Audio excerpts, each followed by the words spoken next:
Aileen. His distress terrified the rabbits and Quang, who quickly gathered around to ask what was wrong. Sajin, at that moment, could only turn to the system board for help.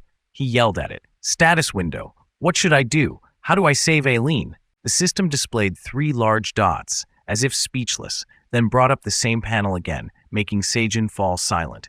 Please choose an item to help Tower Manager Aileen Fritani.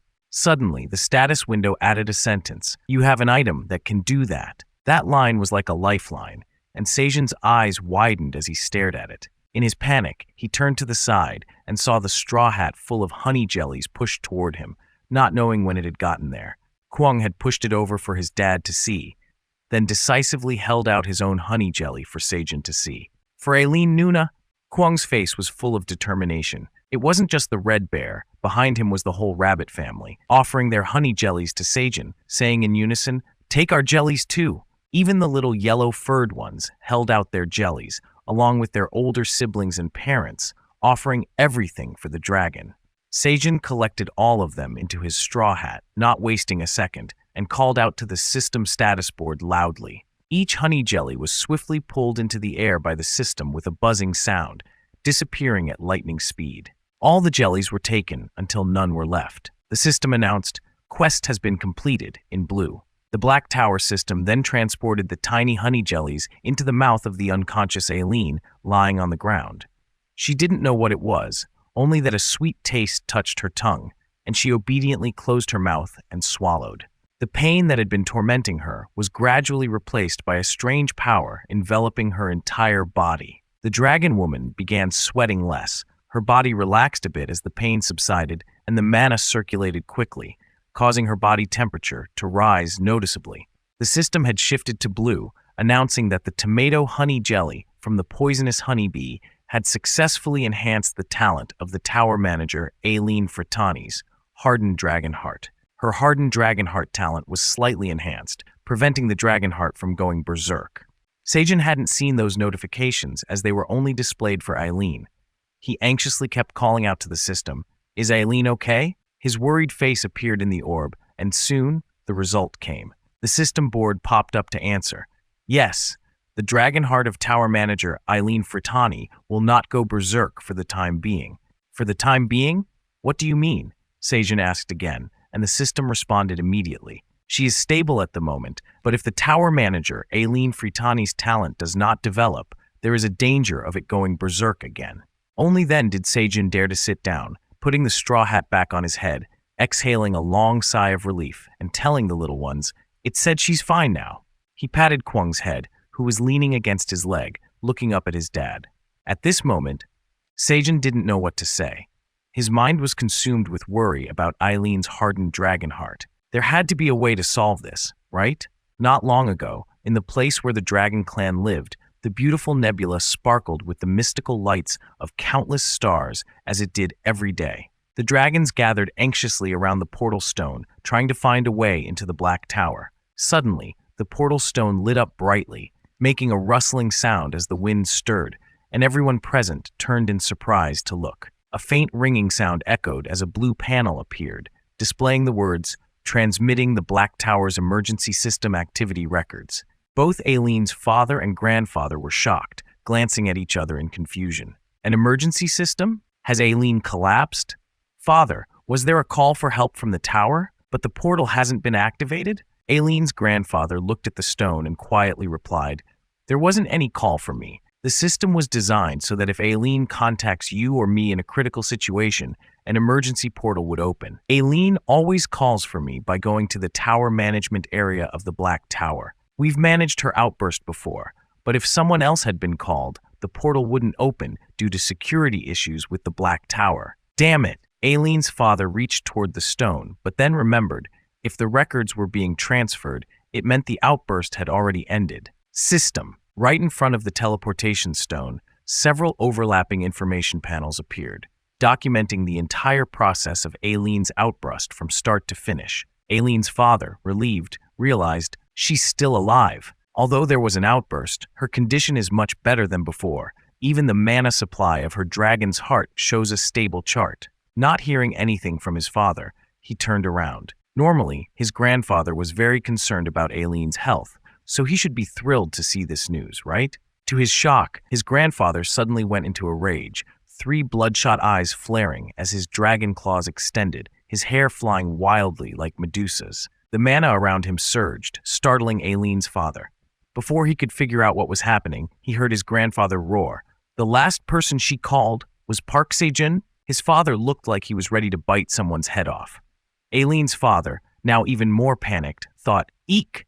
We're in big trouble." Seeing the furious mana erupting from his father, the dragon form becoming more apparent by the second, he hastily searched for words to calm him down. "Father, maybe that person helped Aileen? Isn't the important thing that Aileen is safe and healthy? We need to quickly find a way to open the portal." Those words became pointless when the dragon's foot stomped down hard. Aileen's father turned pale, staying silent in fear. Park Se-jin was asked to help, but not me. The grandfather had fully transformed into his dragon form, massive and enraged, roaring so loudly that Aileen's father could only throw up his hands in surrender.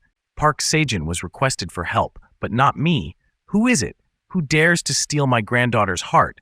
I can't forgive him, Park Se-jin. Seeing his father roar in that dragon form, Aileen's father hurriedly called out, "Father, this is humiliating for the neighborhood." But no matter how much he tried to calm him down, it was useless. Before long, the surrounding dragon families noticed the commotion, but they didn't seem too surprised. "There he goes again. That old man always loses it when it comes to his granddaughter." They chuckled to each other. "He's become a fool for his granddaughter." They laughed and chatted among themselves, unaware that someone was eavesdropping behind them. It was a dark-scaled dragon hiding behind a large rock, listening in on the two dragons' conversation. The commotion from the Fritani house had caught everyone's attention, but only one individual's eyes gleamed with scheming intent. "The Black Tower, huh? This could be a very good opportunity."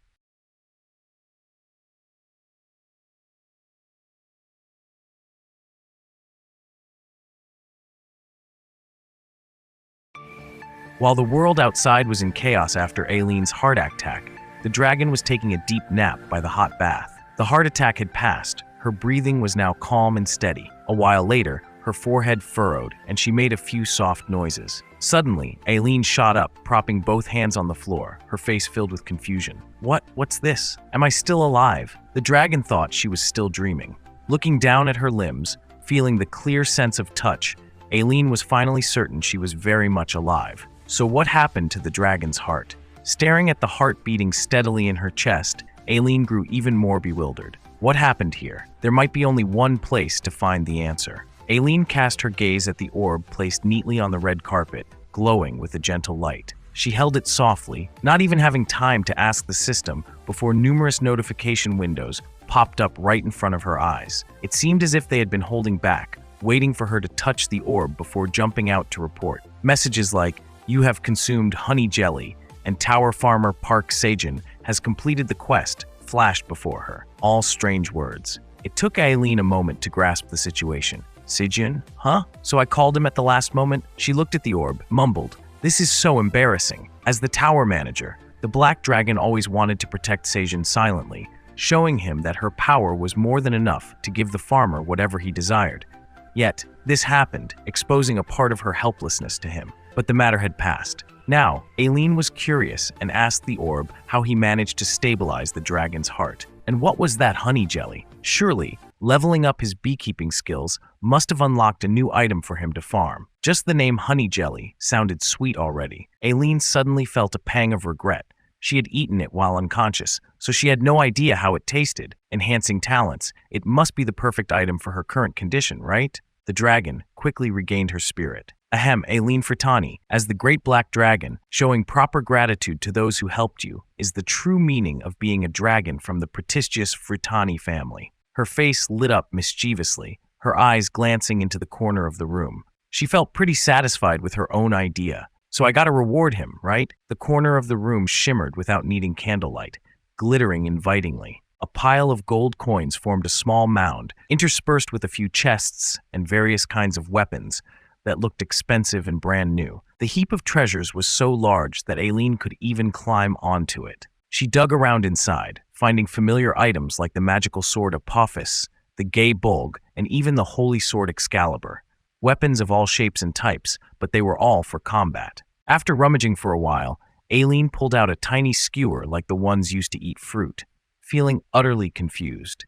There wasn't anything tailored for farming or crop support, just stuff for warriors, nothing good enough to give him. Leaving the treasure room, Aileen walked away, arms crossed, muttering to herself. There must be something, some item that Seijun, the farmer of the tower, needs. But for farming, what does one need while farming? Just as she was taking her steps, Aileen suddenly halted. Right in front of her, under the hexagonal skylight, stood a meticulously carved black dragon statue, so lifelike that it seemed ready to take flight. Of course, the model dragon wasn't the current Aileen. It was an older dragon, much more aged than her. Upon seeing the statue, Aileen froze, her face cycling through various emotions before ending with a satisfied smile. Seijun would definitely like this. As for what she would do with the statue, well, that would be revealed soon. For the past few days, the fields on the 99th floor had been free from the threat of the corrupted Ents, and the diligent farmers had plowed it to stretch endlessly to the horizon. The vibrant green beautifully highlighted the stone brick house with its dark green thatched roof. It was midday break. No one was working in the fields. Everyone was snoring away on the cool wooden floor. Kong lay snuggled under his father's arm, while Seijun snored beneath his straw hat, surrounded by the rabbit siblings. All of them, having worked hard on the fields, fell into a deep sleep the moment they lay down. A faint ting sound woke Seijun up groggily. He glanced at the message board. The tower manager thanked you for saving her. It took the young man a few seconds to realize Aileen was messaging him. He quickly sat up, anxiously calling out, "Aileen, are you okay?" The little ones beside him had no idea Seijun was awake, except for Black Rabbit, who immediately perked up at the sound. He saw another message appear, saying the tower manager's body had gotten better thanks to him, and he let out a sigh of relief. Through the mission in the status window, I found out why you particularly like cherry tomatoes, Seiyin nervously asked in a low voice. Did my fields put pressure on your dragon heart? Was it tough for you? A new message popped up with Aileen's words denying it. She said it wasn't because of the tower's farmer. The seizures typically happened every 10 years, so the seizure should have occurred earlier, but this time, it lasted much longer than expected. It seemed that thanks to the tower farmer, the dragon's heart had recovered somewhat, delaying the seizure. Seijun let out an understanding, "Oh," and scratched his head in relief. "If you say so, I feel a bit more at ease. I thought I was the cause." Recalling the moment when he turned pale, thinking he was the reason the dragon ended up in that state, Seijun finally felt cheerful again. Suddenly remembering the bag at his waist, Seijun called out, "Aileen, take more of this. The poison honey bees made some more earlier. Fortunately, it seems like the honey jellies that they made helped your dragon heart." He was feeling pleased, but then a notification appeared, freezing him in place.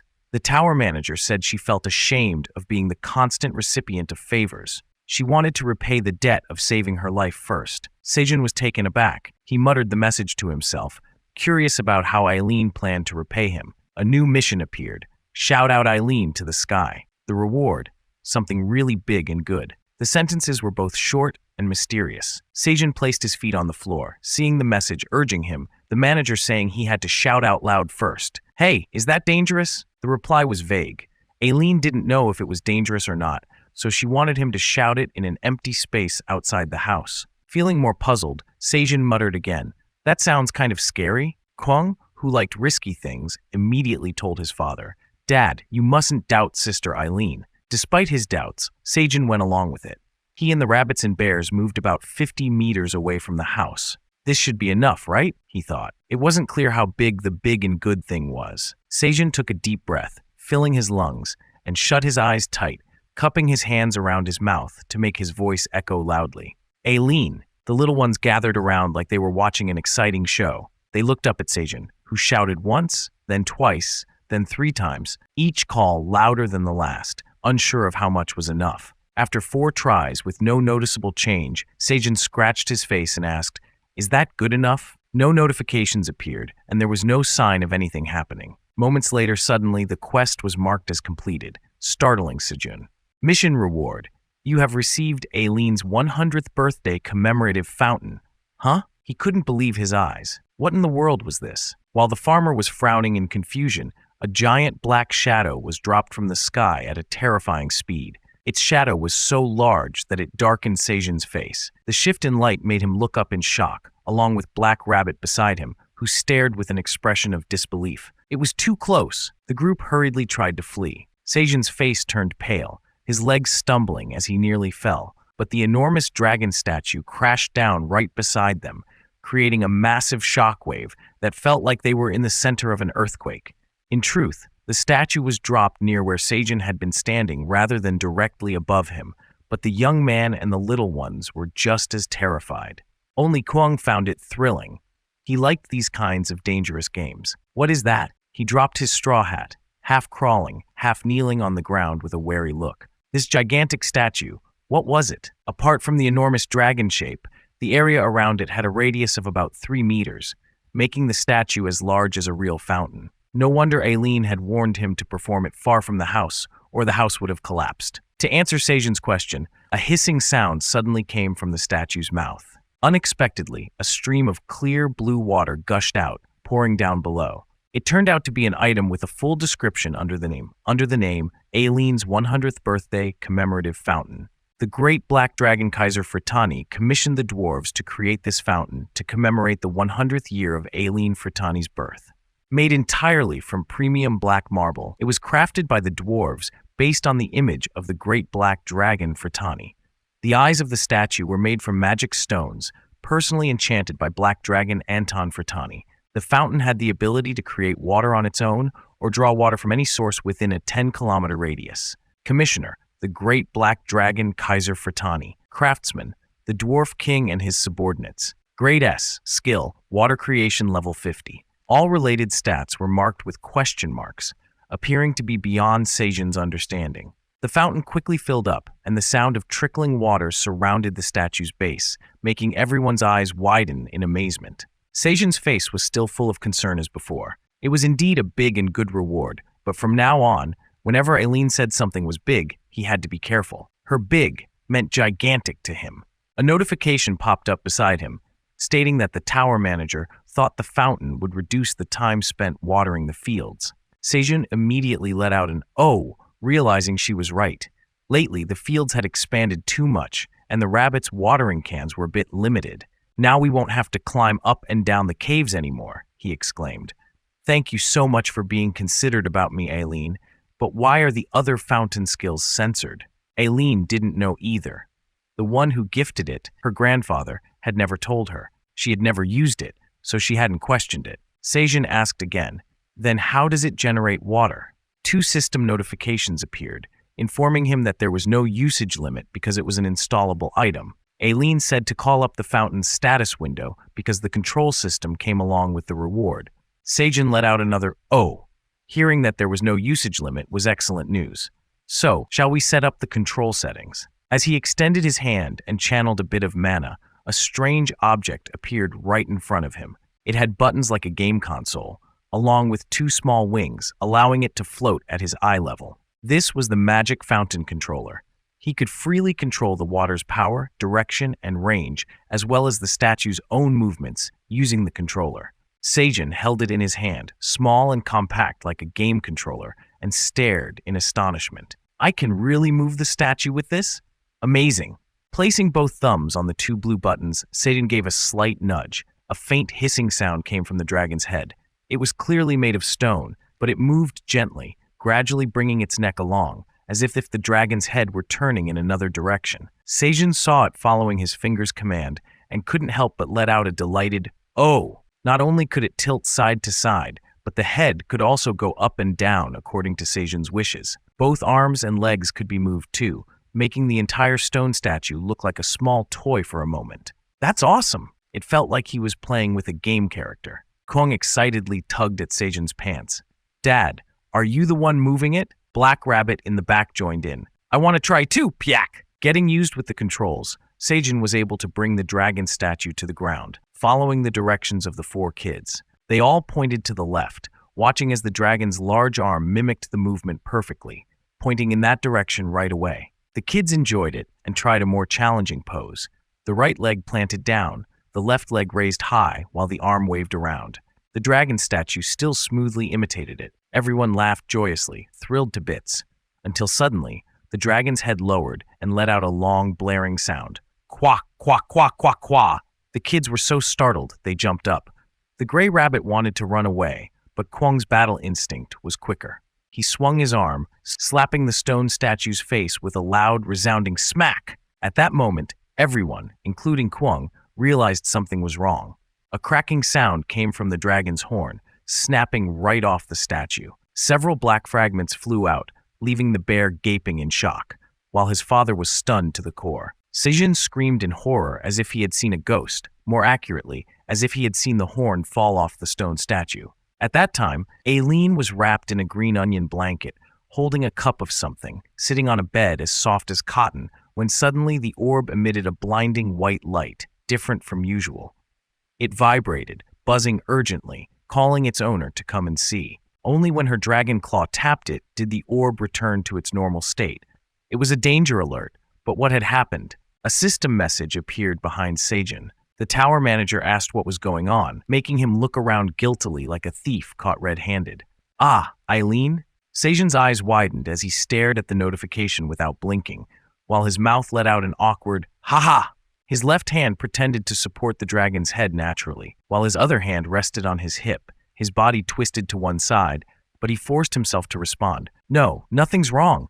This statue is so cool that we were taking a closer look." The kids had stiff smiles on their faces, fake laughing just like Sejin. She didn't notice much, only seeing a rabbit hiding both hands behind his back, giggling "peek," and merely thought they were playing some kind of game. Sejin quickly changed the subject.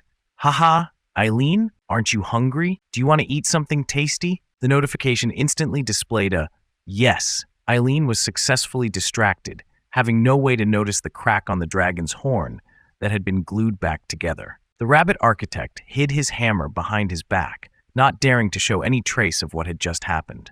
Aileen leaned back on her soft, fluffy bed, not questioning why Sejin had brought an entire large bowl filled with food today. Carrots, sweet potatoes, and regular potatoes were piled high to the brim, making Aileen very happy.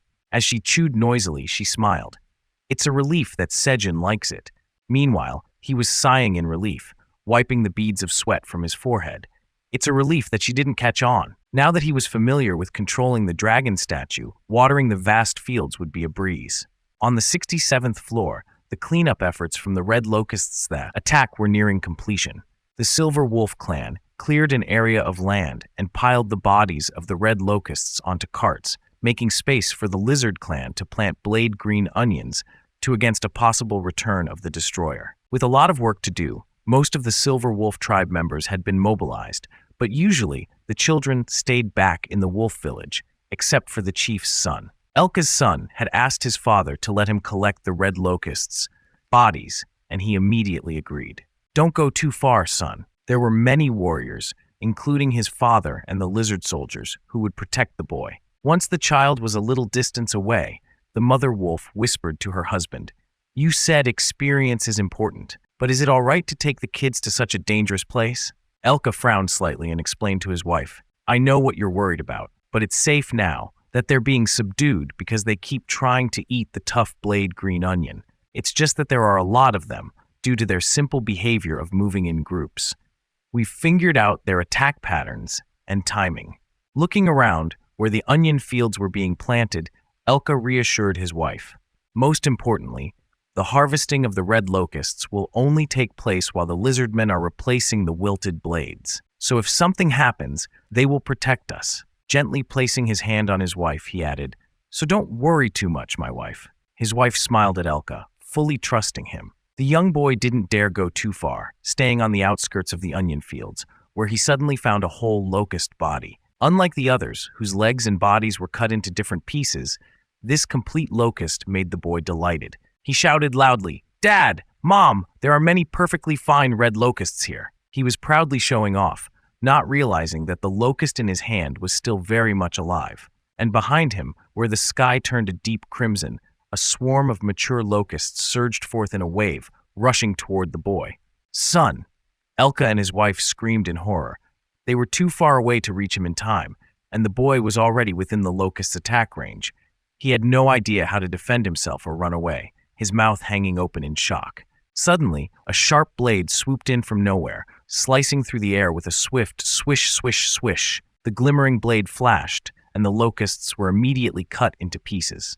Standing in front of the boy was a lizard warrior, fully armored, who had just executed the masterful slash. With a vigilant gaze fixed on the red locusts swarming toward them, he grabbed the boy who was sobbing, his ears drooping pitifully.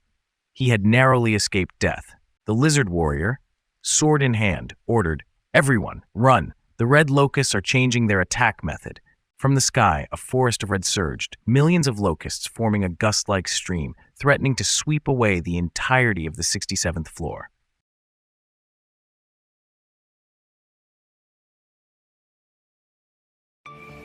Under the blue moonlight spreading everywhere, the shadow of a black dragon soared gracefully. Sejin no longer hid in the cave like before. He had long been able to come out and enjoy the night sky. Sitting on the porch, he could clearly see the dragon circling around. He exhaled contentedly. Wow, Aileen is so pretty. Is it time for the 9th blue moon already? Beside him, a few baby bunnies slept haphazardly, with only Kung staying awake, gazing at the view with his father. Suddenly, Sejin remembered another one watching the scene and looked toward the side of the house. How's Kwang's mom doing?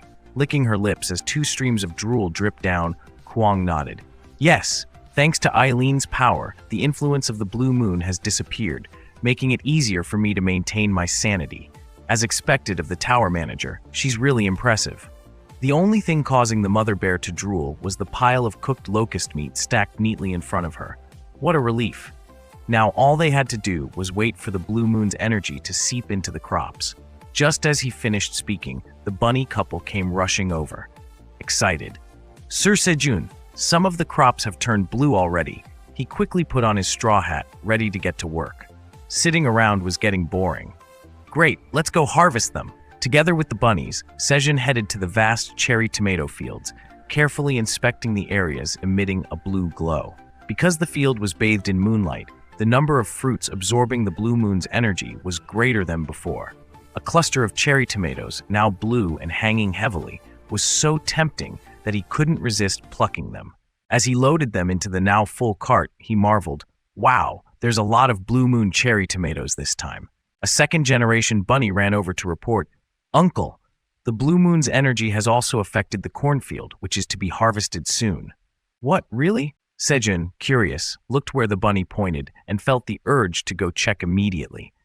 After all, it seemed like it was time for harvesting anyway. Arriving at the cornfield, it didn't take long for Sejun to spot what he was looking for. The corn stalks, waist-high on an adult, were easy to see from a distance, unlike the cherry tomatoes, which needed closer inspection. Sejun was thrilled to discover 2 corn cobs glowing with a beautiful blue light. Since Aileen couldn't eat cherry tomatoes while stabilizing her dragon heart, he decided to give her these 2 instead. Just in time, the message board popped up, announcing that the tower manager was exhausted and had completed her patrol. Sejun smiled sympathetically. "Aileen, you've worked hard.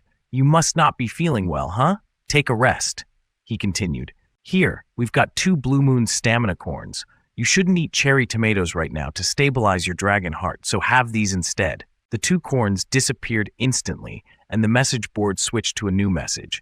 "The tower manager thanks you. She says she'd like to sleep now." Of course, Sejun agreed, bidding Aileen farewell before turning his gaze back to the sprawling cornfield. Day or night, he intended to harvest all the ripe corn. Suddenly, a nearby plant glowed with an unusual color, catching Sejun's attention. It wasn't blue, but a warm red-orange, accompanied by a soft buzzing sound of energy swirling around. Curious, Sejun reached out carefully, deciding to snap it off the stalk. The red hue turned the corn silk a coppery brown, and as soon as it touched Sejun's hand, several notifications popped up. "You have harvested an exploding stamina corn. Your job proficiency has increased slightly. Your harvesting skill level 4 has improved slightly. You've gained 30 experience points. You've earned the achievement of creating a new variety within the tower." The exploding stamina corn, with its unique copper-colored kernels, was described as exploding and expanding several times its original size when heated. Eating it would burn 30 grams of fat from the body and increase strength by 0.5 for 10 minutes. The effect could stack up to 10 times within an hour. Eating it would also make your hair fuller. Cultivator, Tower Farmer Park Sejun. Shelf life, 90 days. Grade C. Additional small notifications followed. No one is allowed to plant exploding stamina corn without your permission. You've earned the achievement of creating 3 new varieties within the tower. Rumors regarding you have spread at the Food Supply Association. Seijin trembled as he stared at the new item in his hand. It wasn't the strange name, exploding stamina corn, that made him shake, but the effect. It would make his hair fuller upon consumption. His knees hit the ground with a thud, as if he couldn't feel any pain. With both hands, he reverently held up the exploding stamina corn under the soft blue light, and he whispered, "Tower, you're the best!" Suddenly, Kwang ran over, curiosity in his voice as he called out, "Dad, what are you doing?" Seijin immediately took off his straw hat, revealing his messy hair underneath, and asked the little one, "How do you think about my hair?" Without hesitation, Kwang responded, "Not cool." That made Seijin stand up abruptly, holding the corn in his hand for the bunnies to see. "We gotta expand the cornfield immediately. Starting tomorrow, everyone will focus on taking care of this new corn variety." The bunnies didn't understand a thing, and Kwang even less so. He had to urge his dad to calm down, saying, "Dad, please calm down. You look even less cool." First, Seijin used his hand to scrape off some of the bright red corn kernels, saving them as seeds for the next crop. Then he got excited all over again, as the name of the corn implied its use. "So it's going to explode and expand when heated, huh? How are we supposed to eat this?" After staring at it for a while, unable to figure it out, "Should I ask Flame about this?" he wondered. Climbing down into the cave where only a small patch of blue moonlight shone, Seijin headed straight for the apple tree. He was so surprised he stood with his mouth wide open. Standing under the apple tree, now over 1.5 meters tall with branches full of fresh green leaves, was Flame, beaming with joy. Master, look! I grew!" Seijin was astonished, hardly believing it. "You grew so much? Is it because of the blue moon's energy?" Flame excitedly replied, "Yes, after absorbing the energy of the blue moon, I felt a surge of energy inside me." Flame, waiting for Seijin, was eager to show off, spreading her 3 tiny fingers. "Thanks to the blue moon, I've gained 3 more abilities." Though the tree had grown, the little spirit was still as tiny as ever. Seijin crouched down, smiling as he asked, "For real? What are those?" "It's the flame of protection." Confused, Seijin watched as Flame created a small blue flame that hovered near the top of the apple tree. It crackled softly before reaching out and wrapping itself around Seijin's body. Though surprised, he didn't feel hot. Instead, he sensed a strange power flowing through him. Flame giggled as the blue light around Seijin gradually faded. Curious, he looked at the flame in his hand. "Is this the flame of protection? It looks like a will-o'-the-wisp, and it's not hot at all." The system notification chimed in with a ting-ting. "The flame of protection will infuse you for the next 3 hours and protect its target." The little spirit, hands on her hips and smiling so brightly her eyes almost closed, declared, "That flame will protect you, Master." Seijin placed the small flame, now the size of 2 fingers, on his shoulder and thanked Flame. "You're very reliable. I'll take good care of it. Oh, by the way, can you heat this corn up for me, Flame? We've got a new crop called exploding stamina corn. It says it will pop when heated, but I don't know how to eat it."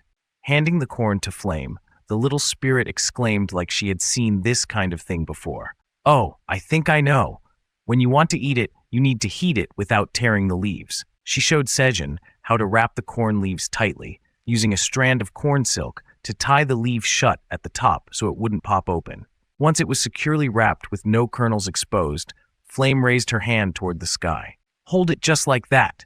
You won't feel hot because you've got the flame of protection." With a hiya, Flame cast her spell, instantly summoning a regular flame from the apple tree leaves, transforming it into a fiery band that wrapped around the corn in Seijin's hands. He watched the movements closely, and indeed, he didn't feel any heat, thanks to the flame of protection hovering on his shoulder. Suddenly, the corn in his hand exploded with a loud pop.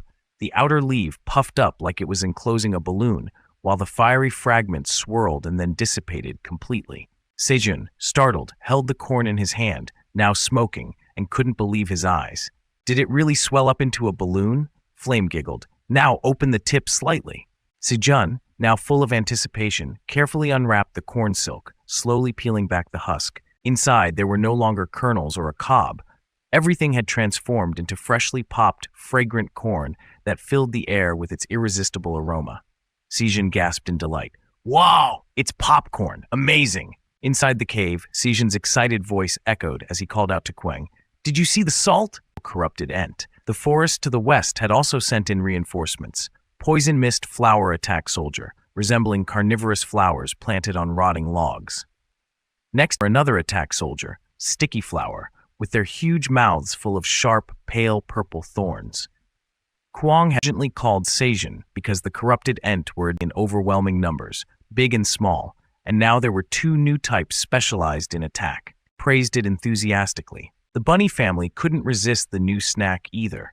After one bite, their ears twitched with delight, and their joy only grew as they crunched down more of the perfectly crispy, savory treat. The effect of the exploding stamina corn kicked in right after they swallowed. Seijin reached out and patted the baby bear's head, feeling that its fur somehow looked better. Kwang quickly chimed in. "Dad, your hair looks fuller too." Seijin didn't believe it, rubbing the little bear's head with amusement.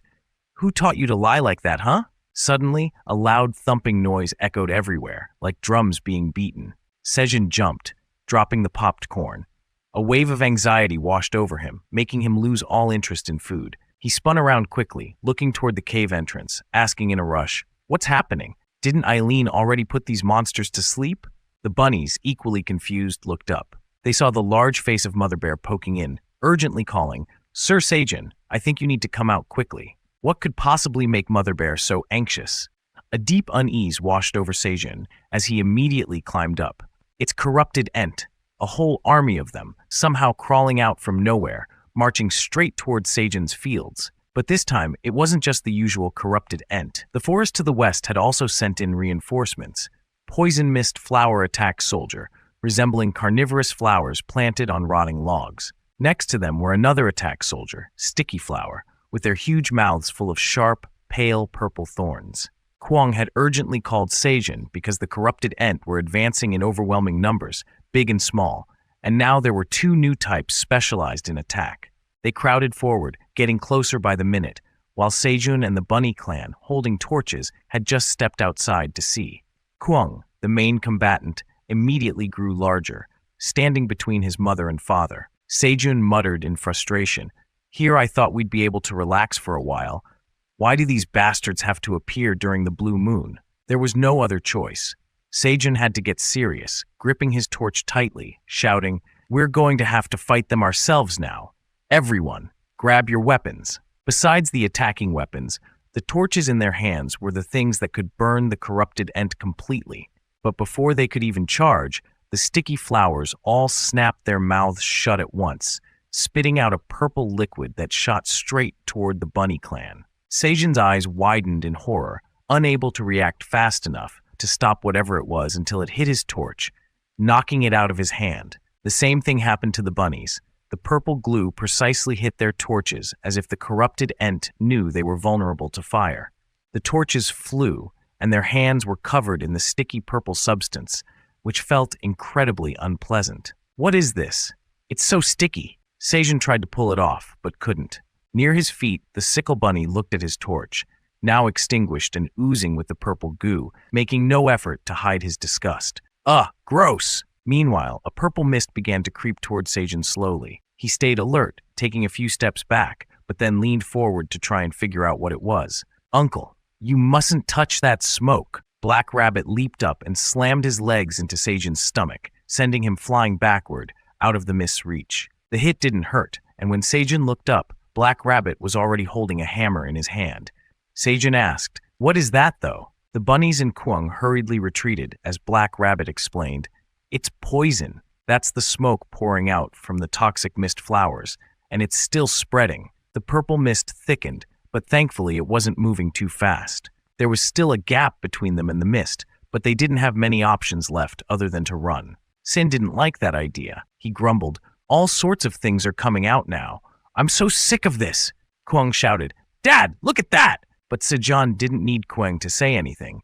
The loud stomping sound had already drawn his attention. In the middle, a massive figure stomped forward, towering like a giant tree, with bark a lighter shade but surely more dangerous, because in its hollow trunk were 4 glowing blue eyes, and its roots pointed forward as if directing the corrupted ents to attack. It was one of a kind, a corrupted ent that had absorbed the energy of the blue moon. Its size was at least 20 times bigger than the rest of the corrupted ent combined. Its spider-like legs supported its towering body as it lumbered forward, making the scene even more terrifying. Sejun's jaw dropped in disbelief. Corrupted Ent could absorb blue moon energy too? Apparently, Kwang had never seen this opponent before. Mother Bear's worry was evident as she warned, Sir Sejun, I don't think taking that thing down will be easy. Sejun's panicked voice was silenced, leaving only hollow, empty eyes as he whispered, I think so too. The corrupted Ent was too big, too colossal, and too powerful. Just one stomp from it could destroy everything here, not to mention the massive number of corrupted Ent following it. We can't win. Feeling utterly small in the face of its might, Sejun grew helpless. Could this be the end? He glanced over at the cherry tomato field, still glowing with untouched blue streaks, and regretfully thought, is it really going to end here? I went through so much to come all the way here. Not just him, but all the labor the bunnies have put in too. The gray bunny was terrified, clutching tightly onto the sickle bunny's trembling hand. The sickle bunny was scared too, but all he could do was hold his girlfriend's hand tightly, comforting her. I'll protect you. Don't worry, peek. Suddenly, a strong wind blew from behind, knocking Sejun's straw hat off his head. He was startled, realizing there was a deep voice coming from behind him. I will help you. Spinning around, Sejun was utterly shocked to see the black dragon statue speaking to him. No one was controlling the statue, yet its eyes were glowing, and it was moving towards Sejun and his comrades like a real, living dragon. The voice coming from it left Sejun dumbfounded. Did he really just hear the statue speak? Black Rabbit was just as wide-eyed, staring at the statue, and sure enough, it proudly introduced itself. I am the great black dragon, Anton Fratani, Aileen's father. Every astonished eye turned toward the black statue. Aileen's father was a black dragon, ranked even above the tower's manager. More than anyone else, Sejun's mouth hung open in disbelief, like he was dreaming. Aileen's father? How is he here? Why is he inside this statue? Why does he want to help? And does Aileen know her father is here? So many questions, all waiting to be answered next week.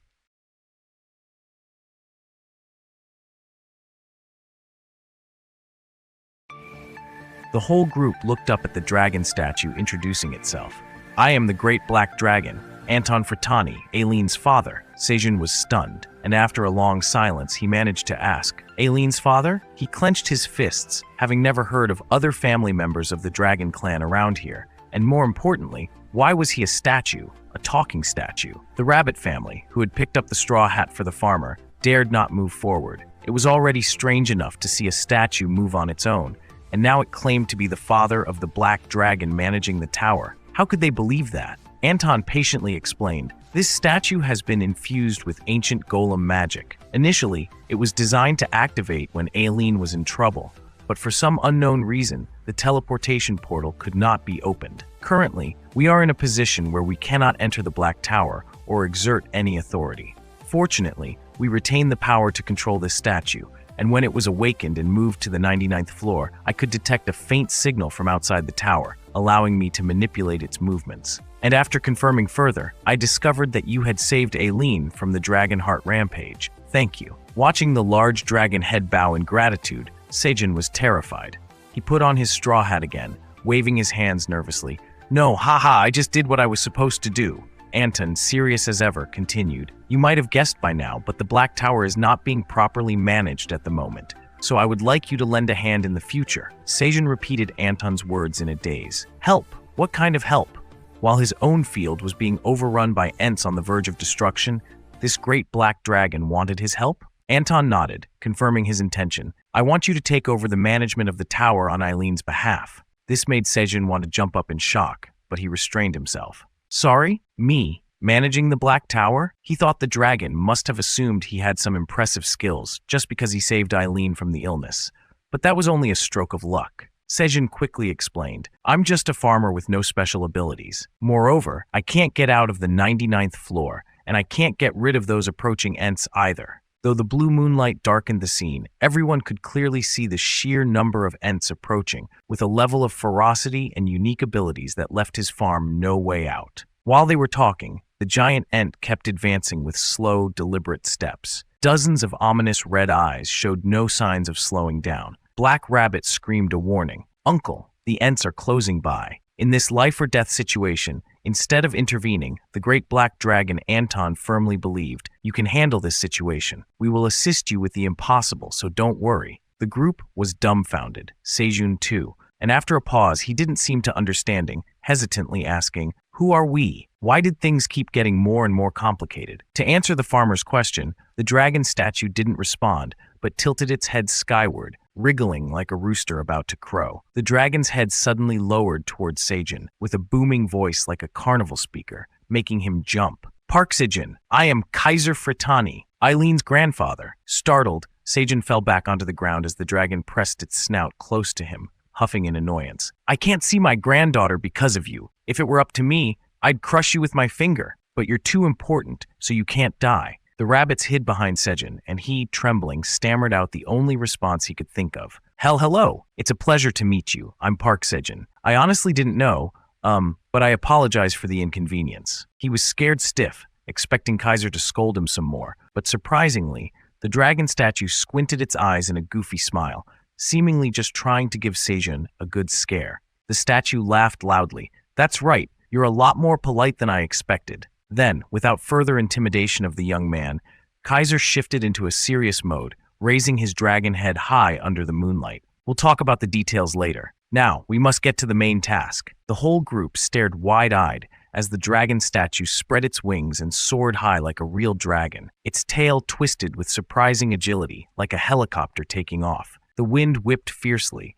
the rabbit family clung tightly to each other, and Seijin grabbed onto his precious straw hat. With just one motion, the dragon's body shot up, looking like almost touching the blue moon above. The dragon's shadow stretched wide, even more majestic than when Eileen would patrol. For a statue, it looked every bit like the real Kaiser. The ancient dragon gazed intently at the half-gold, half-purple minions below, estimating their attack range and numbers. "These rotting weeds will be the first to go," he declared. As soon as he finished speaking, the dragon's mouth let out a crackling stream of blue fire, veins along its body lighting up as if it were a charged vessel. No one could still call it a mere statue now. All the veins glowed a frosty blue-white, even the scales reflecting the color of ancient ice. In an instant, raw power gathered just beyond the dragon's mouth, forming a swirling, frenzied orb emitting a loud hum. It compressed tightly, then burst with a bang, sending a beam of light shooting straight down in a terrifying path. At the end of that light was an even larger ball of power, hurtling fast toward the foolish Ents below. Before the power even reached them, the brightness alone seemed to erase their shapes,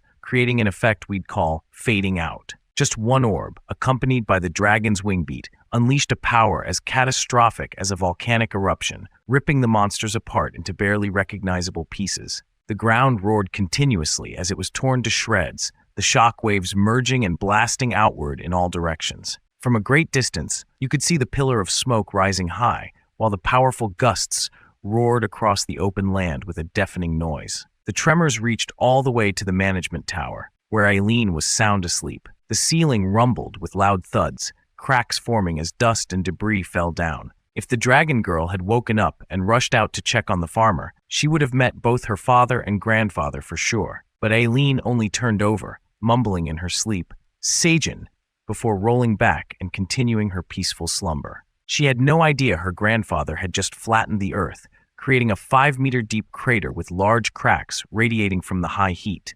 It looked like a meteor had struck, with dust and fire rising high, leaving no trace of the Ents at all. Mama Bear shielded Seijin with her large paw, while Kwang used his arm to protect the rabbits. The bear family stayed alert, while Seijin was speechless. The power he'd thought only existed in comics was now right in front of him. Whoa, he just wiped out an entire mountain. Is this the true power of a dragon? Before he even had a chance to respond, the dragon statue circled back to him, calling his name loud and clear, Park Seijin, which startled him to his core. He stammered, "Yes, sir. Go to the place where those weeds have died. You'll find an item useful for yourself there." All these cryptic words left Seijin clueless. How could anything from those tree monsters be of any use to him? But he only hesitated for a moment before he and the whole crew headed toward the smoking crater. Truthfully, they were all a bit reluctant. Except for Black Rabbit, who clung to Seijin's shoulder and slid down, the other rabbits, along with Kwang, stayed up.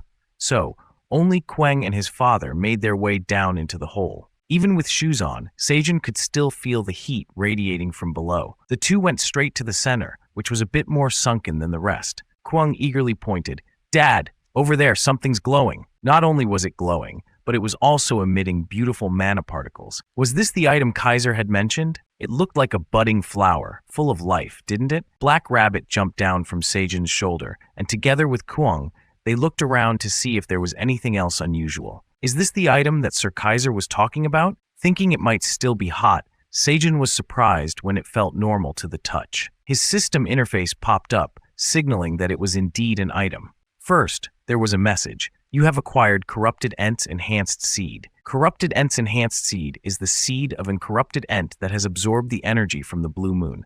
The seed has been enhanced by the energy of the blue moon. Upon consumption, all stats permanently increase by 10. If left on the ground, the seed will germinate and grow into a powerful corrupted Ent. Shelf life, 100 years. Grade A. Oh my god, Seijin's jaw dropped. It was a Corrupted Ent's Enhanced Seed. Who would have thought something so grotesque could come from a seed that looked so mesmerizing? And, even more important, it was an A-class item. A dragon's foot landed with a thud, and in front of Seijin, Kaiser's deep voice rumbled, "Eat it, Park Seijin.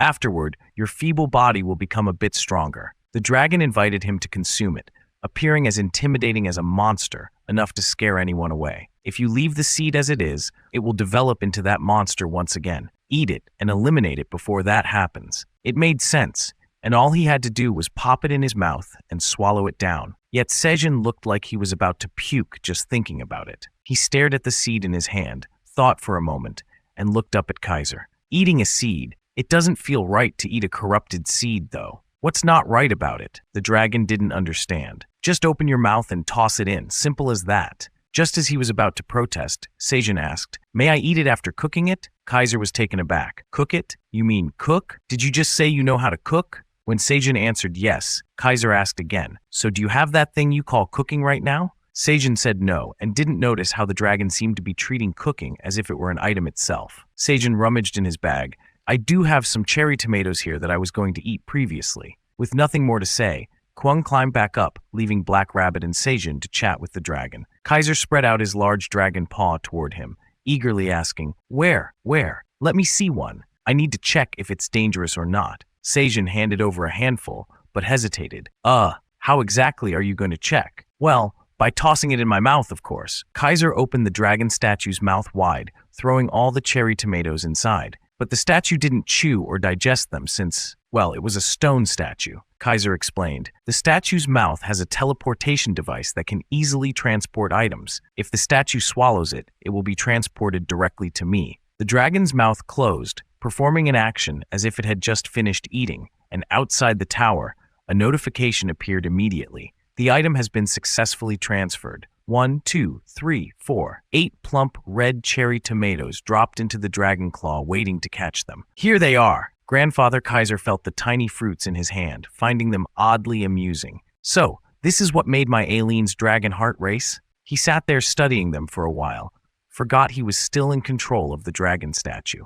Meanwhile, his son Anton was busy in front of a boulder with multiple screens displaying different images. These were all records of Seijin and his farm life, from the crops, the rabbit family, the bear family, down to every edible item there. He paused thoughtfully when the scene showed Kuang happily munching on a deliciously prepared red locusts. Monsters and humans alike were eating red locusts, and in large quantities. Red locusts naturally traveled in swarms, but they were pest animals and shouldn't appear out of nowhere. Anton pondered. When did the red locusts invade the tower? Recently? No. If even their remains can be transported up to the 99th floor like this, it must have been quite some time. It was surprising that he thought of cooking and eating these troublesome corpse-eating creatures that multiply endlessly. And not only that, but they also taste delicious and can be prepared into various dishes. It's not exactly our concern, but using that method, the monsters in the tower wouldn't have to worry about famine, would they? Plus, thanks to these various crops, edible items with different effects had helped improve Aileen's dragon heart.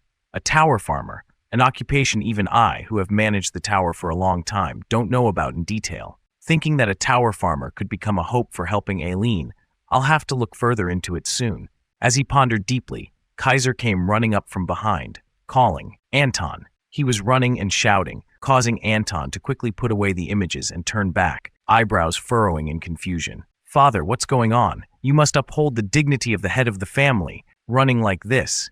He asked if he didn't know Who's the one flipping out because of his granddaughter? Kaiser, full of excitement, couldn't care less and simply told his son to look at this. It was a tiny, bright red cherry tomato. But so what? Wasn't this the crop that the tower farmer had given to Eileen? You transported it through the golem, didn't you? Seeing his father's urgency, Anton tensed up as well. Is there a problem with it? Yes, there's a problem. It's incredibly delicious. The old dragon praised it with a delighted face, giving a thumbs up, leaving Anton speechless. Delicious? You came all the way here just to say it's delicious? Sir Kaiser? Sir Kaiser! Seyun stood next to the dragon statue, which had frozen still, calling out for some time without getting any response. Now it looked like a real statue, making him feel like everything that had just happened was a dream. What was going on? After retrieving the cherry tomatoes, the stone statue had stopped moving. Why? Could it be that all this was just to get those cherry tomatoes? Sejun was out of options. Anyway, with the Ents gone, he figured he'd gather everyone and head back to the cave.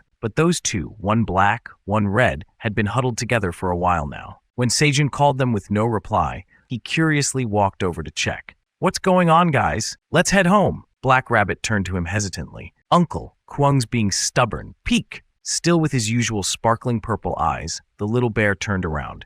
Dad, can I take this home? He was referring to a massive tree branch, though it was actually a branch from the corrupted Ent enhanced by the blue moon earlier. According to the system, it identified it as a corrupted Ent's enhanced branch, but it's quite large already. Kwang was waving his arms and showing off. I want to have a weapon just like Brother Black Rabbit's. Sejun had to explain to the little bear. It looks sturdy, but you can't bring it home, son. It's just too big. Kwang's face fell. Can't I? He opened his mouth, sadly placing a paw on the branch with his ears drooping down. It even has a name. What a shame. Suddenly, Kwang's ears perked up as he thought of something. His dad didn't know yet, and with Black Rabbit climbing up onto his shoulder, they all called out to head home. Next time, we'll find you a nice weapon, okay? But then, a scraping sound, a rrrr noise as something dragged across the ground, caught Sejun's attention.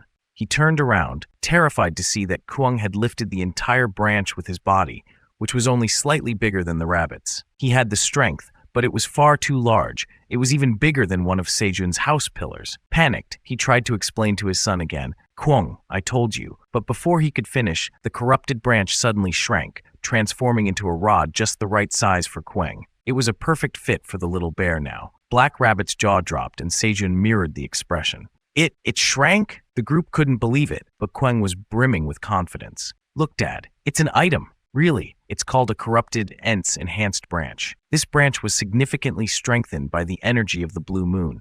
By infusing it with mana, its size can be adjusted at will. Both Sejun and Black Rabbit stood there, mouths wide open, unable to believe something so magical. Well, I guess that works, Kwang. Sejun watched his son beam with pride, admiring the branch in his hands. With it at this size, there was no stopping him from bringing it home now. Today's diary entry, in their lost adventures in the Black Tower, would definitely have a new line.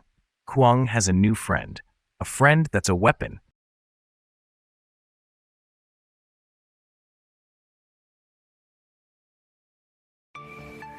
With his bold nature, once Kwang had a new weapon in his hands, how could he just put it away? The little bear tightened his grip on the stick, squinting with a challenging look. Hey, Black Rabbit brother, bring it on. He'd admired Black Rabbit for a long time, and now was the perfect chance to challenge him. Black Rabbit, though the senior, wasn't about to hold back or be gentle. His face lit up with excitement, hands gripping his wooden hammer tightly. He called out, Peek, let's fight, Kwang. With that, the bunny leaped up, both hands gripping the hammer handle, ready for a powerful strike. He wasn't holding back just because he was older. Black Rabbit was also looking forward to a worthy opponent. Kwang swung his stick back, immediately taking a defensive stance to counter the rabbit's strike. The sound of clanging filled the air. The two were equally matched, and both of their faces were lit up with big smiles. Sejun watched them like an old father watching his two mischievous sons, leaning back on the wooden porch with some other bunnies, sighing, "They sure are excited." After a while, the white bunnies all rolled over and fell asleep. They were farming bunnies after all, and couldn't make sense of the moves in a fight. Suddenly, a silver wolf approached from afar and called out, "Sir Sejun!" Along with his tribe, Elki had returned from a long journey. Behind him, two young silver wolves pushed two carts overflowing with red locusts, totaling 3 carts. They'd come to report that the red locusts had been delivered. Sejin put on his shoes, adjusted his straw hat, took one glance, and praised. "That's a lot! Good job!" While putting on his shoes, he hopped over and asked, "Hey, didn't Elka come with you guys?" Elki nodded.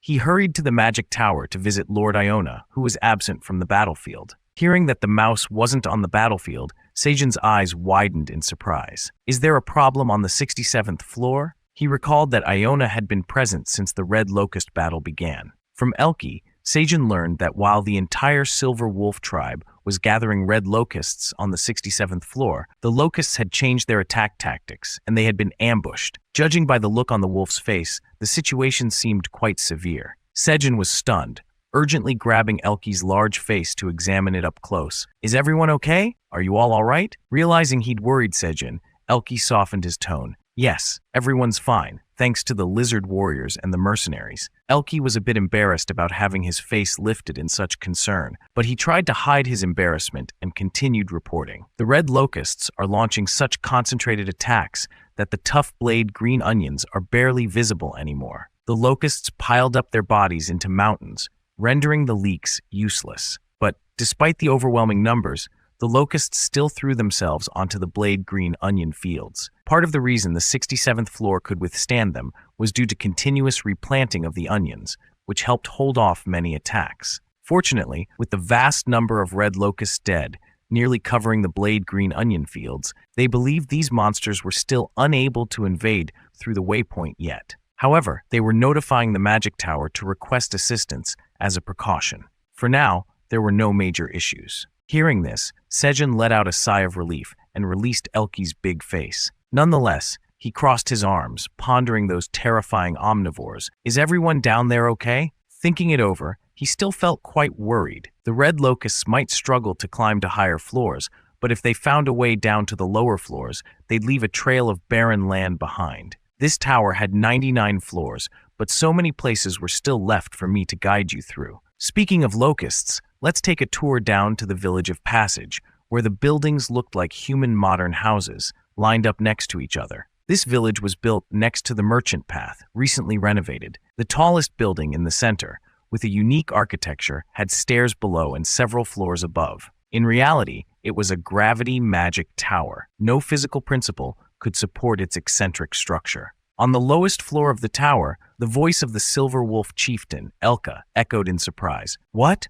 Sir Iona's not here?" His face showed clear surprise, having come all the way down here only to miss her. Where should he look now? The witch at the reception desk, glancing at the system board nearby, replied confidently, "Yes, if you'd like to leave a message, I'll pass it on to Magic Tower Master when she returns." Elka couldn't wait, anxiously asking when she'd be back. This was urgent news regarding the 67th floor. The two behind him watched curiously as witches flew by on brooms, looking rather nonchalant as their chieftain struggled to get information on Iona's whereabouts. But the receptionist had no idea either. After all, she's a busy one, and everyone knows that. Elka had to change her question. Did she mention where she was going? Let's see. I think he did. Apparently, she said she'd be heading to the village of Granar. At hearing the name, the young wolf behind Elka came closer, looking worried, and asked, "Chief, is that the place I think it is?" "Exactly," the chief replied. "It's Boss Theo's hometown." Speaking of Theo, there he was, looking quite cheerful today, strutting down the path humming, "La-dee-da-da." No one knew what tune it was, but Theo's face was glowing with joy, enough to turn heads on the street despite his small frame. All this delight sprang from the loyal followers trailing behind him. With a haughty wave, he shouted, "Hey, intern, way are you doing? Not following me right from behind, yeah?" Theo turned away to keep humming, but every time he faced the cats, he would bark orders at them with a piercing tone. The cats chorused, "Yes, sir," as expected, except for the lone black cat who, instead of replying, dashed ahead to catch up. In this crowded village, that black cat, Oren, barreled forward without a thought, bumping into everyone he passed as he hurried on, while shouting, "Sir Theo, wait for me." In his rush, Oren failed to notice he'd bumped into a figure smaller than himself. To be exact, his rear had smacked into someone's forehead, and all he could see was a pair of round ears poking out from a cloak, followed by a walking stick, as they both toppled onto the ground, faces hitting the dirt. Oren had been going so fast he felt a painful jolt, and his jaw knocked into his upper teeth when he landed. He must have bitten his tongue, for his eyes watered, his mouth twisting in pain and frustration. As he got up, Oren immediately clenched his fist and glared at the one he'd run into.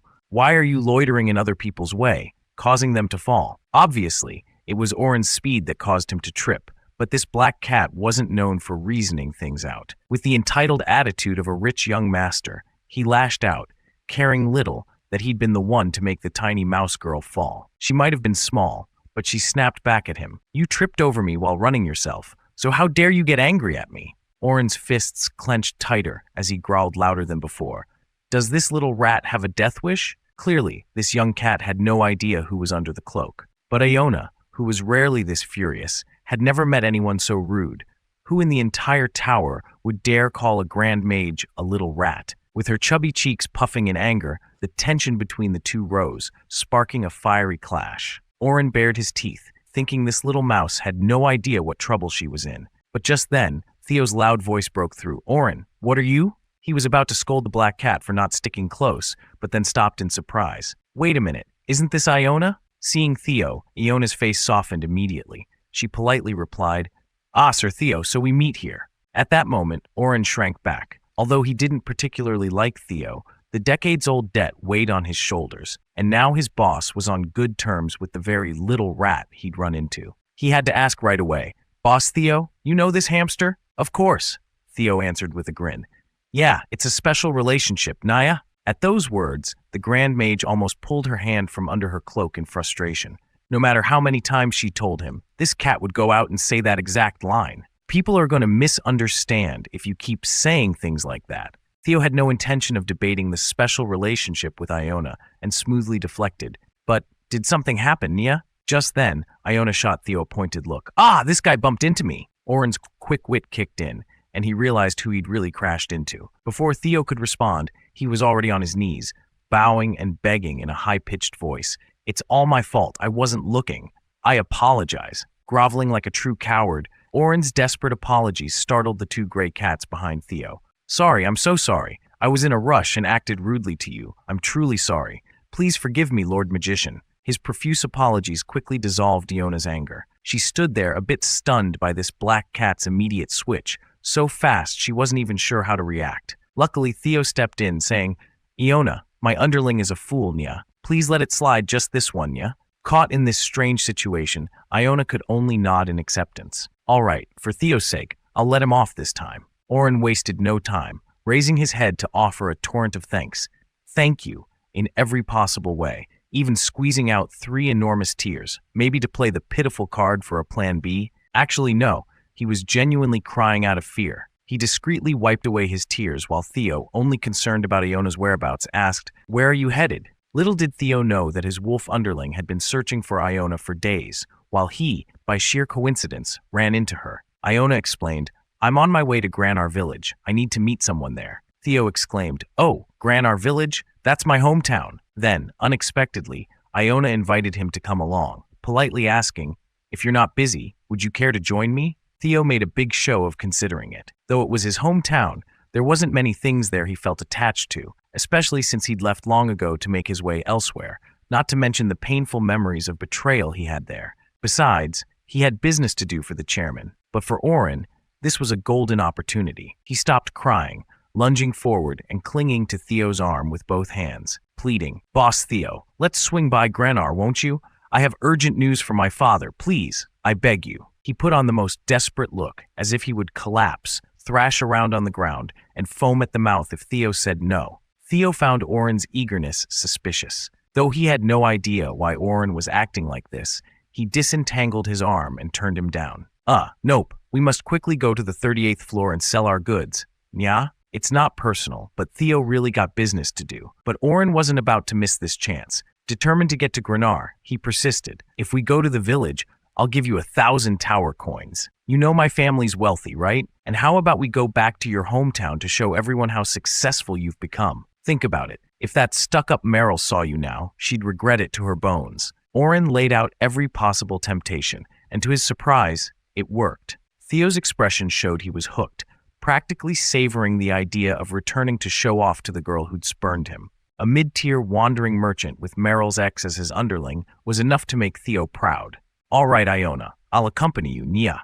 No one was more thrilled than Oren. The young master raised his fist in joy. If he got to the village, he'd definitely get his father to pay off all his debts and bid Theo goodbye for good. Iona, having observed everything, immediately asked the crucial question, "Who's Meryl?" Theo waved his hand dismissively, saying, "Oh, no one, don't think about it," but his face still held that gleeful look. Trying to look professional, he turned away, yet he was already imagining the scenarios of Meryl seeing his success as he returned to the village. Thinking about it made him positively giddy. Surely this cat would put on a show. "Oh, how foolish you were to leave me. Now look at you, regretting it." And Oren could only hope Theo kept daydreaming and wouldn't change his mind about visiting the village. Once they reached Granar, Theo's carefree attitude would be shattered on the spot. Oren chuckled quietly, barely hiding his joy. As the richest young man of Granar, returning to the village meant everything to him. Oren snickered to himself, thinking, "Once we get to Granar, you'll be crawling back under my feet again." Though Theo wouldn't admit his excitement, and Oren tried to mask his own, neither of them escaped Iona's notice. She furrowed her brow, wondering who Meryl could be to make both cats act so strangely. Theo, now eager, led the way for the mage mouse, cheerfully playing the tour guide. "Is this your first time there? Granar village is beautiful and peaceful, Nya? You're gonna love it." He had no idea that Oren's scheming gaze was fixed on the back of his head, impatient for the moment the ginger cat would fall from grace. From the main path, Granar village wasn't too far, just about a day's walk. But somehow, it felt starkly different from Theo's rosy description. A black crow perched on a dilapidated wooden sign that read, "Welcome to Granar village," its presence adding a haunting vibe. The sign itself seemed on the verge of collapse. As they approached, the village before them was far from the idyllic scene Theo had painted. It was the kind of sight that left you dumbfounded, where the excitement of leaving was replaced by the shock of returning. People of all ages lay sprawled along the path, their faces hollow with exhaustion and sorrow. A somber air hung over everything, while kittens clung to their fathers, wailing without anyone to comfort them. Bones, stripped clean of flesh, lay scattered on the ground, and every cat looked emaciated, their fur dull and matted. The houses, long untouched by repair, stood somber and broken down. Mothers and children, hungry and weary, huddled together just to get through the day, while an old man struggled past with a cane, each step heavy. The village of Granar was clearly starving. Even the fish stall was empty, not a single fish on display, with the wooden barrels covered in cobwebs for who knows how long. The shopkeeper had nothing to do except sigh, still dressed in his usual apron. Theo never thought he'd come back to see his village like this. What happened here, Nya? The people looked gaunt, as if they were starving to death. He spotted a gray cat staring blankly behind him, so Theo walked up and asked right away, "Jeff, what's going on, Nya?" But Jeff didn't know either, shaking his head earnestly. "It wasn't this bad when we just left." A bowl fell to the ground with a thud, the person holding it too shaken to keep a grip. Both cats immediately turned around, and Jeff's face lit up with surprise. "Jeff, is that you?" Jeff stunned as he saw an older cat, looking frail, leading along a child wearing a hand-me-down shirt way too big. "Mom?" Jeff was shocked, then quickly stepped forward to hold his mother's hand. "Why are you so thin? What about the other brothers?" His mother broke into sobs. "Oh, my boy, where have you been, only to return now? Do you know how hard everyone looked for you?" Jeff didn't know what to say. It was a long story, but right now, he just needed to know. "What happened here, Mom?" Jeff held his little sibling close, happy to see him again, listening as his mother explained between sniffles. Monsters that looked like frogs had appeared in Zenka Lake. They disrupted the fishing and cut off the village's self-sufficient food supply. The village's young men banded together to hunt them down, but most barely survived. Now looking closer, they could see the young cats inside, thin, covered in white bandages. The wounded here were the lucky ones who had made it back. Food prices from outside the village had skyrocketed, so no one could afford anything, and all the cats in the village were starving. Theo frowned, asking her immediately, "You're talking about the frog monsters, Nya? Aren't there usually just one or two around the lake, Nya? They should be easy to deal with." That must have been a long time ago, back before Theo had left. Jeff's mother trembled at the mention of the creatures, looking even more gaunt as she spoke. "It's not just one or two. The lake is buried with thousands of frogs right now." Seeing Theo's shocked expression, she recounted how a few weeks ago, those from the Mercenary Association came, but for reasons unknown, the monsters' numbers only grew since then. Upon hearing about the mercenaries, Iona stepped forward and asked, "Where are the mercenaries now?" She looked down to see a small mouse asking, but still answered, "There at Israel, Oren's father's manor." As Theo listened, he pulled the string on his spatial pouch and began rummaging inside. Suddenly, he poured out a whole pile of fresh piranhas from his spatial bag. The fish spilled out like a river. Theo looked at Jeff's mother. "Eat this first, Nia." She was speechless at the sight of so much fish. Though the spatial pouch looked tiny, it was a mid-level item and could hold an enormous amount of fish, a wealth of resources for the village cats. Villagers stumbled over immediately. "Fish! There's food!" They were surprised, but the two gray cats were even more so, their jaws dropping as Theo urged them to quickly distribute the fish to the villagers and to take care of their families. Then Theo turned to the two gray cats with a smile, knowing what they must be thinking. "Don't worry, this is the intern benefits, Nia, but if you run away, your contract term will be extended twofold, Nia." The two cats couldn't help but feel touched, obediently responding, "Yes, Boss Theo, thank you, sir." Leaving them to hand out the fish and tend to the villagers, Theo quickly turned around, calling out, "Oren, now it's your turn." Iona whipped around, but where had that black cat gone? He'd slipped away silently, probably taking advantage of the commotion among the cats to make his escape. Though they knew his destination would still be his father's manor, Theo was furious. That black cat dared to run ahead, more like he'd left without permission. Now Theo started to understand the whole plan. Oren had lured him back to Granar, and he'd fallen for it. "That bastard ran, huh?" Theo's shout didn't faze Iona. She elbowed her way in, reminding him, "We'll catch up to him soon enough." By the time Theo and Iona realized, Oren had already put a long stretch behind him, running fast on his swift legs. Oren's luxurious home lay at the edge of the village, far from the regular houses, so he still had a ways to go. But he could already taste freedom on the tip of his nose and ran even faster. "Ha ha! You think I'll keep working under you? That contract? Just let me reach home." As it was laughing with joy, its legs flying, something swooped down from the forest edge, casting a deep shadow over the cat. The bright eyes and sharp claws belonged to Elka, the chief of the Silver Wolves, who had leaped out from the woods, aiming directly at the black cat, which was frozen in fear, mouth agape, unable to react in time. If those claws struck, Oren would definitely be dead. It quickly rolled away for dear life, but Elka had accurately targeted the landing spot of those claws, not touching a single hair on the cat, merely scaring it to the point of screaming out. The roar of Elka was right above the cat, which was curling up in terror, legs and tail all tucked in. "You, why are you here instead of beside Boss Theo? Did you run away?" Elka stood on her front legs right beside Oren, increasing the immense pressure coming from the silver wolf. It shook like a faulty washing machine, trying to utter, "And no, sir. There's just been a bit of trouble at home." This is indeed the cat village, but that excuse was unconvincing. Everyone knew Oren's crafty nature. Ignoring the cat trying to curl up and sob in fear, Chief Elka roared above it, saliva flying everywhere. "Where's Boss Theo? If you don't answer me, I'll bite you right now." Oren was trembling so much that it felt like its fur would fall out. Before it could respond, a deep voice rang out.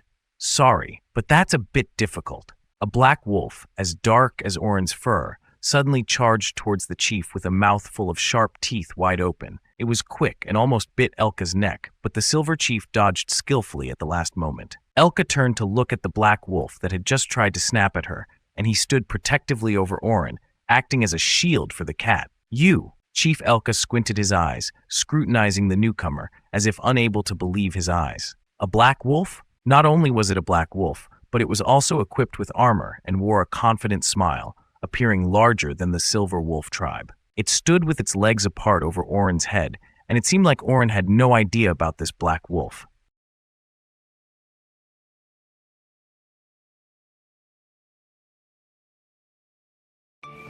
The situation was extremely tense.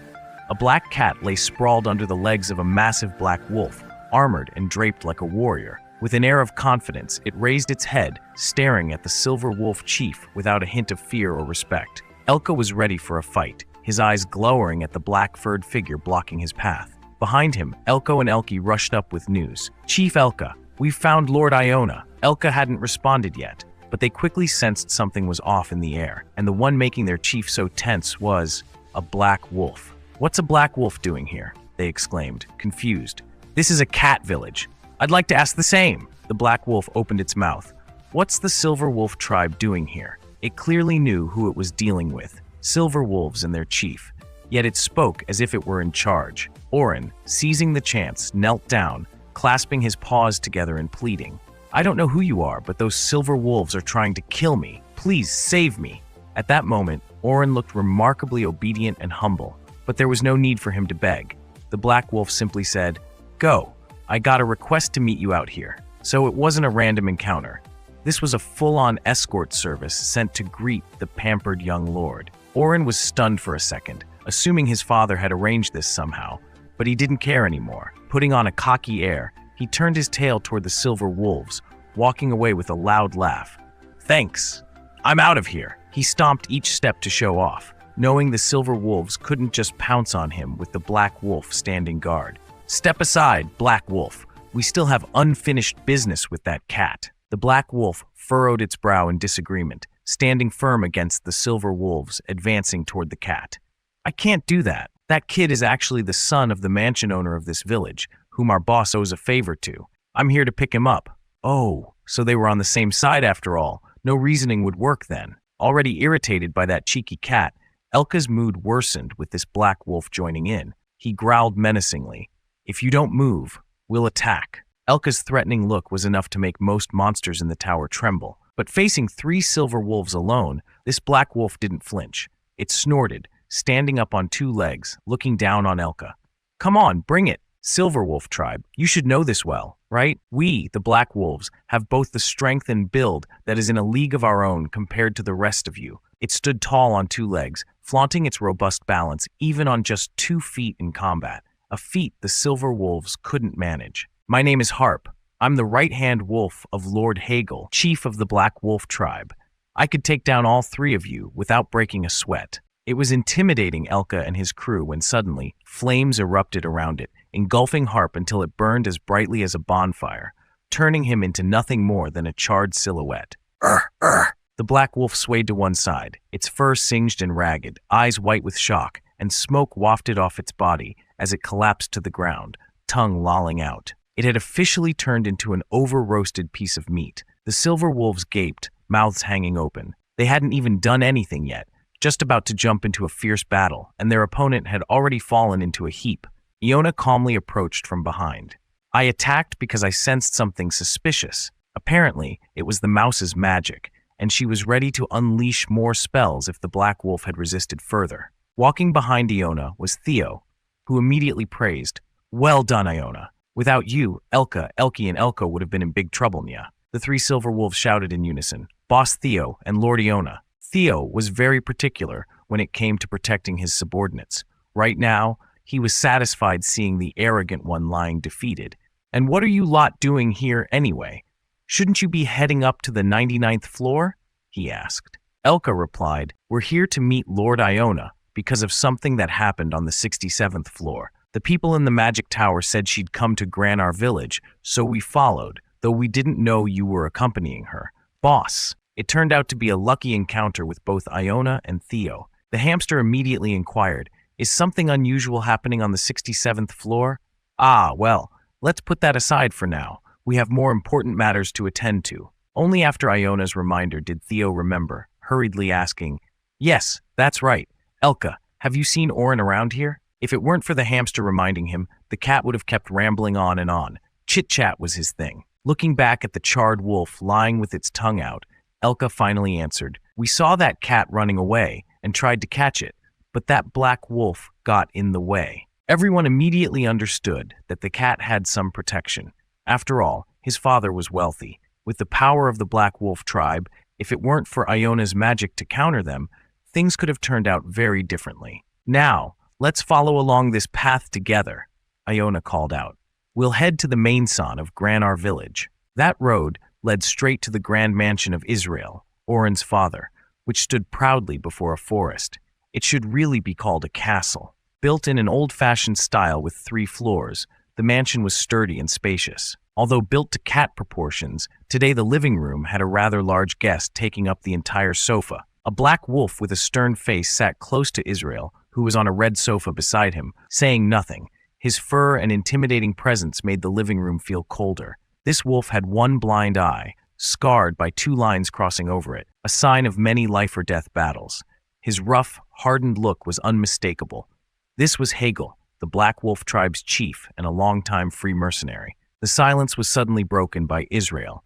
Harp is late. I asked him to pick up my son at the village gate after hearing he'd returned with some suspicious company. That doubtful tone was quickly dismissed by Hegel. Please wait a little longer. That one is my right hand. He's very good at what he does. Since the chief had spoken, Israel didn't say anything further and just sat in waiting. Suddenly, the living room door was flung open and Oren burst in, shouting, "Father!" No greetings, just storming in like that. Israel, keeping his calm but unable to hide his annoyance, approached his son. "Oren, where have you been all this time? Coming back only now.